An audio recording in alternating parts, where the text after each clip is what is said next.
एक नया नया शिष्य गुरुकुल में था।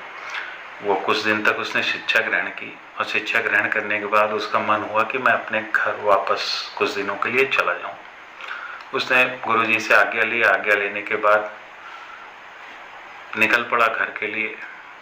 रास्ते में उसे एक कुआं दिखा।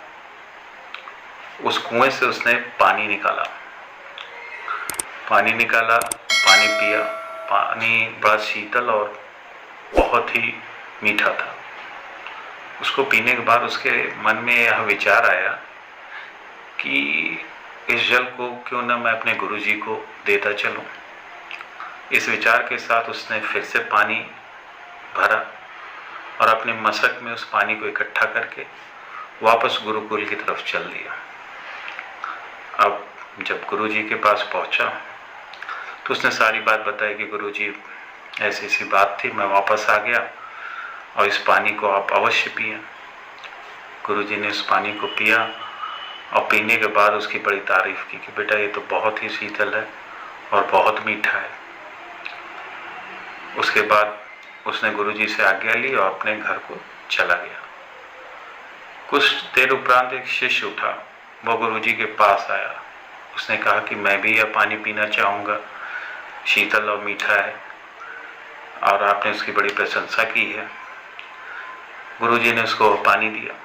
पानी जैसे ही उसने पिया वैसे ही उसने उस पानी को उगल दिया। कहा इतना कसैला पानी आपको शीतल और मीठा लग रहा है, और आपने उसकी बड़ी प्रशंसा भी की, यह क्यों? तो गुरुजी ने कहा बेटा हो सकता है कि पानी उस समय शीतल और मीठा दोनों रहा हो। रास्ते में लाते समय उसकी शीतलता खत्म हो गई। साथ ही साथ हो सकता है कि मशक में गंदगी रही हो जिसकी वजह से पानी कसैला हो गया हो, लेकिन उस व्यक्ति की भावना गलत नहीं थी। वह प्रेम भाव से मेरे लिए वह पानी लेके आया था। तो इस बात को गलत नहीं समझना चाहिए कि उसने गलत किया है। यह पानी रास्ते में भी खराब हो सकता है। तो उस शिष्य का प्रेम भाव मेरे लिए ही पर्याप्त है। उसको नजर में रखते हुए मैंने उसकी प्रशंसा की है। कभी भी किसी व्यक्ति को गलत नहीं समझना चाहिए। हो सकता है कि उसकी परिस्थितियां ऐसी हों कि आपको वह व्यक्ति गलत लग रहा हो।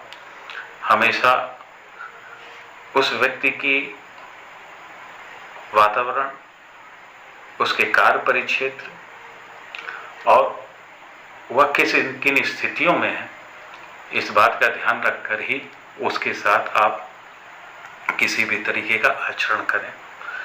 क्योंकि आवश्यक नहीं कि आप जैसा उस व्यक्ति को समझ रहे हो वो वैसा ही।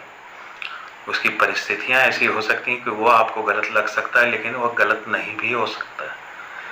इसलिए इस बात का हमेशा ध्यान रखें। और इन्हीं बातों के साथ मैं अपनी बात खत्म करता हूँ। आप लोगों का बहुत बहुत धन्यवाद।